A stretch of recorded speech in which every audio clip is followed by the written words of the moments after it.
No way, that's impossible. We live together and all you have to do is sign the divorce papers. Good luck with your poor life. Holding the phone after the one-sided call, I stood there stunned for a while. Mr. Cooper, the lawyer, couldn't hold back his laughter and burst out laughing. Megan looked at the lawyer with a puzzled face. The lawyer is wiping away tears. The CEO is the wife, actually. My name is Patricia. I've been married to my husband David for 2 years. We don't have children.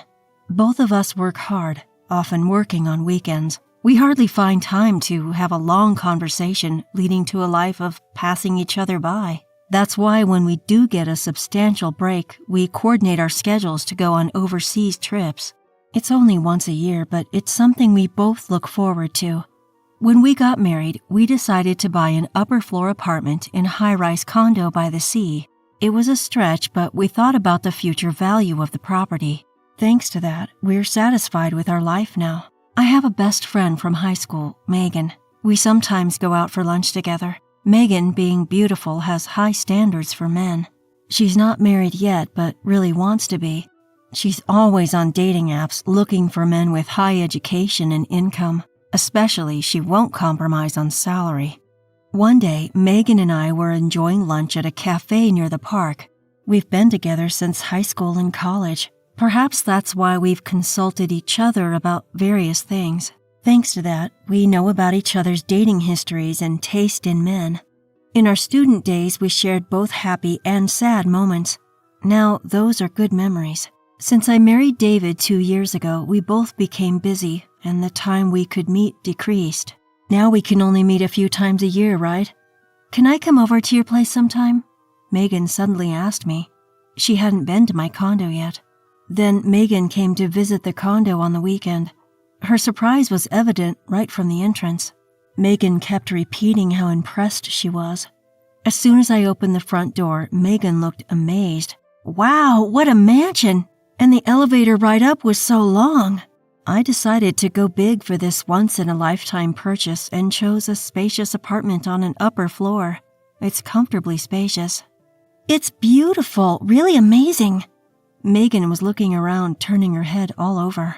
The location is great for an upper-floor apartment of this layout. It must have been quite expensive, right? Megan asked with a sly smile. Yes, it was expensive, and the security is really tight.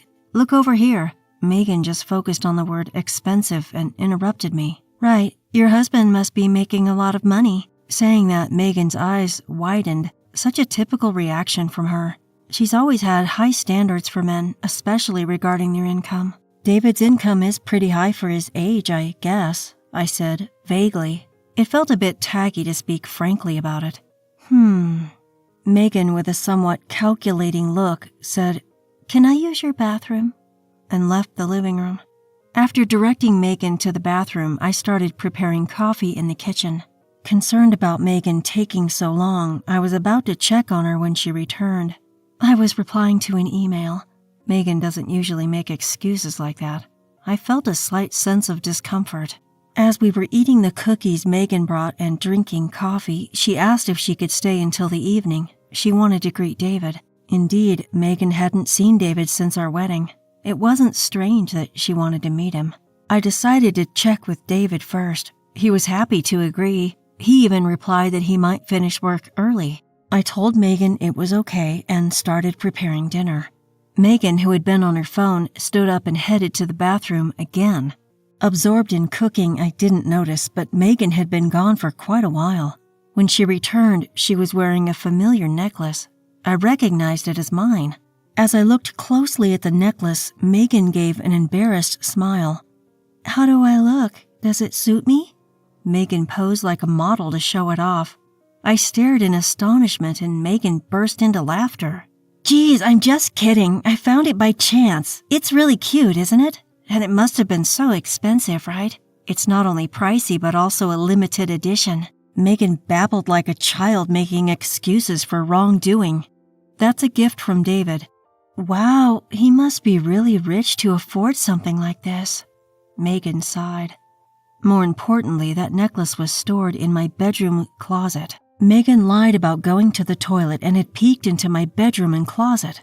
What does it mean? I couldn't believe it. Yet, feeling reluctant to scold Megan, I simply emphasized its importance. Relieved that I didn't reprimand her, Megan made an outrageous request. "Can I borrow this necklace for a while?" I was speechless. "I've got a date with the doctor I met on a dating app soon. I want to wear it then, please," Megan pleaded with her hands together. Reluctantly, and feeling it was wrong to refuse, I agreed to lend it to her. "Okay, but please take good care of it. As I said earlier, it's a gift from David." Megan's face lit up with a smile the moment she knew she could borrow it, and she started caressing the necklace. "Of course, I know." She seemed not to take my words seriously. After the cooking was done, I pretended to go to the bathroom, but I went to check the bedroom. As expected, the bedroom closet and the bedside chest were not fully closed. Megan must have opened every drawer and door. There were fingerprints on the jewelry, watches, and precious metals. She touched them, but probably didn't think of borrowing any. The shoes looked like they were forced on, the heels deformed. This was definitely going too far. I went back to the living room and confronted Megan. "You've been touching various things in the bedroom, right? The shoes are deformed and there are fingerprints on the watches." Instead of looking sorry, Megan puffed up her cheeks a bit. "That stuff, please stop it." Megan returned to her normal expression. "Sorry," and apologized. I didn't want to ruin our friendship over something like this, so I just smiled and let it go. Just then, David came home. He was carrying a box of cake. It was the first time David and Megan had seen each other since the wedding. It was awkward at first, but they warmed up, leading to a lively dinner. By the time we were eating the cake David brought, they were chatting like close friends. While I was cleaning up the dishes, they were laughing together. "You know, my boss is just the worst. I envy your subordinates." "It's not like that." I noticed Megan casually touching David's body and thought it was better than her looking awkward. In hindsight, I was too naive. After all, David wasn't Megan's type. About a month after Megan's visit, David's behavior changed. He spent more time on his mobile phone, which he hadn't done much before. He became distracted when I talked to him, asking me to repeat myself. His phone was always with him, even in the bathroom. A clear change. It seemed I had become a wife being cheated on. I thought about looking at David's phone, but even touching it felt distasteful. Our conversations at home dwindled. David started working on weekends more. He was hardly home on weekends. With our weekdays already passing by each other, it felt like we were living separately. Moreover, he started sleeping in a different bedroom, citing tiredness.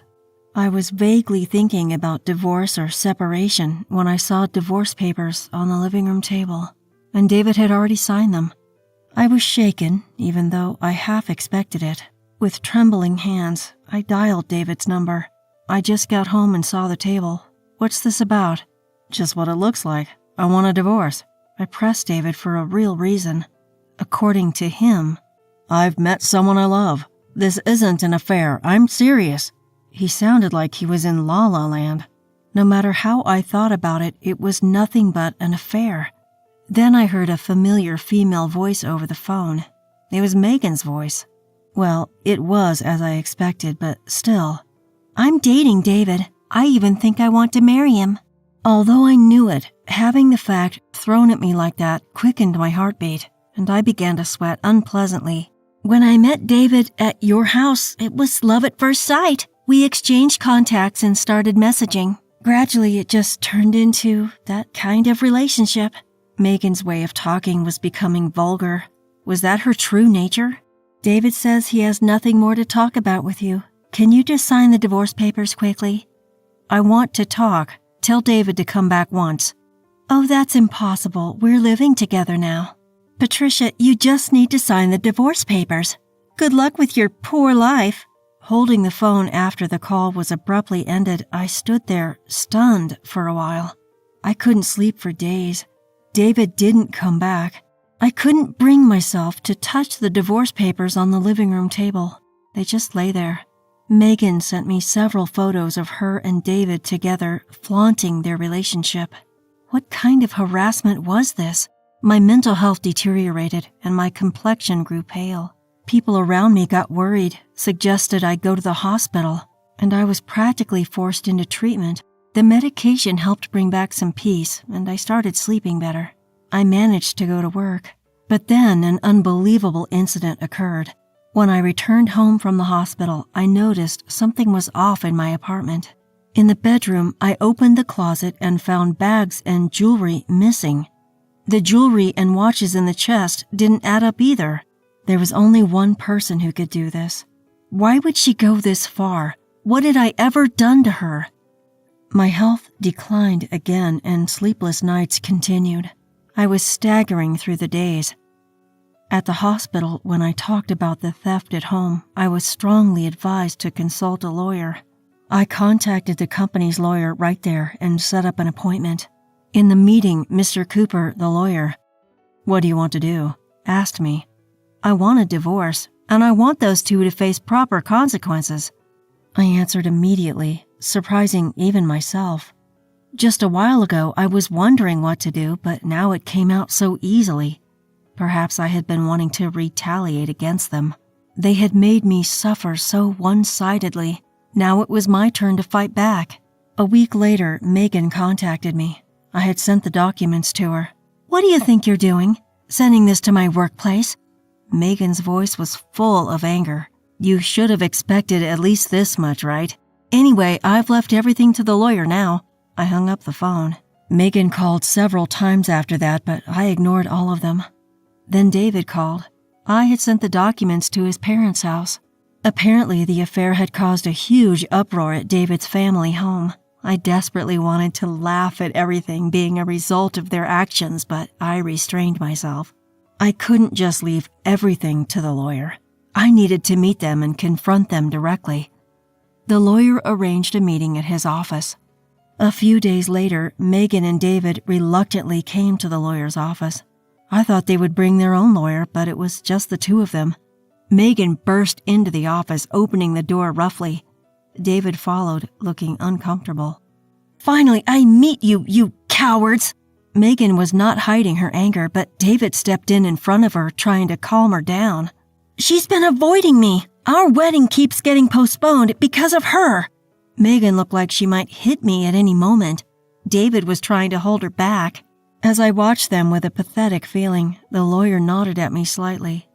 "Please calm down. If violence or abusive language occurs, we will immediately call the police. Understand?" Megan tensed up at the mention of the police. After the lawyer's intervention, Megan and David sat down, calmer now. Facing each other across from the office table, the conversation finally began. "David, you're seeking a divorce, right?" Megan sat there arrogantly while David slouched, looking small. "We will agree to the divorce. However, due to the affair, we will demand compensation. Any objections?" David's face started to cloud over. "I'll agree to anything for the divorce. Just don't contact me after the compensation is paid." I nodded quietly. Megan looked displeased. Maybe she expected more resistance from me. When the lawyer started discussing the compensation amount, Megan complained. "You said any amount would be fine. We have loads of money." Megan sat with her arms crossed, speaking arrogantly. The lawyer looked at her with interest. "Yeah, didn't you know? David is the CEO of a $100 million jewelry company." David looked up in a panic and tried to quiet Megan. Megan, her face flushed and excited, continued. "The alimony for an affair is nothing. I'll make sure you get a fair share of the property." David was desperately trying to calm Megan down. Megan shook off David's hand and continued speaking. "Patricia's salary must be just enough to scrape by." Megan muttered with a laugh. The lawyer couldn't hold back his laughter and burst out laughing. Megan looked at the lawyer, puzzled. The lawyer was wiping away tears. "The CEO is Patricia." "What?" Megan's face showed confusion, her mouth hanging open. David hung his head, his body trembling slightly. "David is just an employee with no position at the company. I am the consulting lawyer for Patricia's company." Hearing this, Megan started laughing loudly. "What are you talking about? Are you really a lawyer? Can lawyers lie like that?" The lawyer responded calmly. "Why don't you just ask David sitting next to you if what I said was a lie?" David just looked down, biting his lip. Megan, possibly feeling anxious, grabbed David's arms and started shaking him. You said you were the CEO of a $100 million jewelry company, right? That's not a lie, is it? David didn't respond. He covered his face with his hands, making inarticulate moaning sounds. Megan, seemingly getting more desperate, gripped David's arms even tighter. Answer me! It's not a lie, right? She kept asking. David whispered in a faint, dry voice, I'm sorry. The room fell into silence at his words. Megan's hands dropped from David as if she had lost all her strength. You said you were the CEO of a $100 million company, Megan murmured to herself, as if speaking to no one. David's apology plunged Megan into despair, and she stood up, trembling. It's a lie, right? Patricia can't be the CEO. Megan pointed at me accusingly. Why didn't I know about this? You told me everything. I spoke to Megan calmly, almost soothingly. Just because we're best friends doesn't mean I share everything, especially since you were always so fixated on money. I didn't plan to tell you. I looked straight at Megan without averting my eyes. Megan seemed to lose all energy and slumped to the floor. So then that house is... Of course, the house is in my name, so the one leaving will be David. Megan fell silent. David held his head in his hands. He probably didn't want to come here. He knew what would happen, but not coming would have been worse. Hell if he came, hell if he didn't. Now hell was all that awaited David. The lawyer began to reveal the evidence I had gathered. First, here are the photos of David and Megan together. They were the pictures Megan had sent to my mobile phone, now printed out. The lawyer placed a voice recorder on the table and played back recorded phone conversations. Why did you send these? I just wanted to show you how happy David and I are. While listening to Megan's voice, David seemed to be holding back tears. Hey, do you still have feelings? I want this divorce done quickly. I know what Patricia is clinging to. Your income, right? You're the CEO of a $100 million jewelry company, aren't you? You were hiding it because I might take it, right? Megan, embarrassed, covered her face with her hands. Leave that condo quickly. It'll be mine soon. Too bad David isn't coming back. I'll give you all the compensation you want, you poor thing. Your target was never David. It was the money. David is too appalled to say anything. David kept his head down, tears staining his pants. David and Megan were silent. Hey, you think this is over? What else is there? Megan, you broke into Patricia's house while she was away and stole several items, didn't you? I felt a sense of relief as the lawyer continued in a calm manner. David looked shocked. It seems he was oblivious. Hey, what's this about stealing? Megan bit her lip, trembling hands. What? Not me. I don't know anything. The lawyer placed an iPad on the desk and played a video. It showed Megan sneaking into the bedroom, taking out bags and jewelry, and stuffing them into a bag. Megan watched the video wide-eyed. What is this? Why did you record this? David covered his face with his hands, sighing. Our house has always had security cameras. Why didn't you tell me that earlier? Who would think you would actually steal? I felt a headache coming on from this foolish exchange. And you used my keys without permission. I wanted them. It's because you wouldn't buy them for me, right? The two ignored us and started arguing. The lawyer and I were both astounded. Please save your quarreling for later. Regarding this theft, we will file a police report. Megan began to panic at the mention of the police. The police? Really? I just borrowed a friend's stuff. I never said you could borrow anything. I spoke calmly. Besides, you are not my friend, just a former classmate, so I will file the report. Megan's attitude turned defeatist.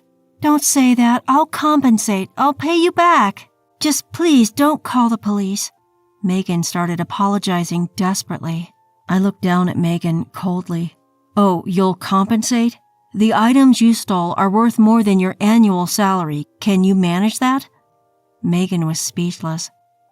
There's also the matter of compensation. Megan turned to David with tearful eyes. Hey, you'll pay for it, right? Even if you're not a CEO, you make money, right? David just nodded silently. That man can't pay you. He's about to be fired. David turned his face towards us in panic. Right. David hasn't been to work since he left the house, and with this commotion, there have been complaints from his boss. David held his head, looking like he might collapse. But there's the division of property, right? I'll pay with that. We can't divide the property. David and I signed a prenuptial agreement. He didn't tell you? He didn't mention anything inconvenient, did he? I looked at David with disdain. The lawyer placed the contract on the table. If the marriage doesn't last 3 years, neither party can claim division of property. You are currently in your 2nd year of marriage. Megan grabbed the document, about to tear it up. That document is a notarized deed. It's best to treat it carefully. You could be held legally accountable. Megan stopped at the words legally accountable. She half smiled at David, pleading, David, you have savings, right? Use that to pay. David looked at Megan with resentful eyes. Are you kidding me? You're always saying you want sushi, steak, this and that, so how could I have any savings? It seems so. There's also debt, apparently. Megan slumped her shoulders, a pitiful sight. Gone was the glamorous appearance that made men turn their heads, but this was the result of her own actions. The two looked exhausted and dazed. This wasn't supposed to happen. What do we do now? They murmured. I decided to leave the rest to the lawyer and stood up to leave. Megan, money isn't something you steal from others, it's something you earn through effort. Subsequently, the divorce was smoothly finalized. David's belongings were packed and sent back to his parents. David's parents repeatedly apologized to me and even sent a letter of apology. Megan was interrogated by the police for breaking and entering and theft. My filing of the police report led to an investigation, and Megan was arrested after admitting to her crimes. Half of the stolen items had been sold, but I got the rest back. She was malicious, but due to her showing remorse and willingness to compensate, it seemed she might get a suspended sentence. However, Megan had other offenses. It was discovered that she had been taking money and items from men she met on dating apps. This led to her receiving an actual prison sentence. That's why Megan overreacted to the mention of the police and the words legally accountable. David couldn't live in Megan's condo and moved to an old apartment in the suburbs. He was looking for a job, but due to absenteeism and poor conduct at his previous job, no company would hire him. He was barely managing with day-to-day work. I received regular updates about their situation from the lawyer. After the divorce, I focused more on my work. Now I'm expanding my company's jewelry business into Europe. This started when I took a long vacation in Europe after the divorce. I had the chance to drink wine with the owner of a jewelry shop in France. I passionately discussed jewelry design with the owner. We hit it off, and he agreed to stock my company's jewelry in his store. The owner is a wonderful man who, having been divorced himself, understood my pain. To be honest, I'm focusing on sales in France to see him. A little reward like this shouldn't be too much to ask for, given what I've been through.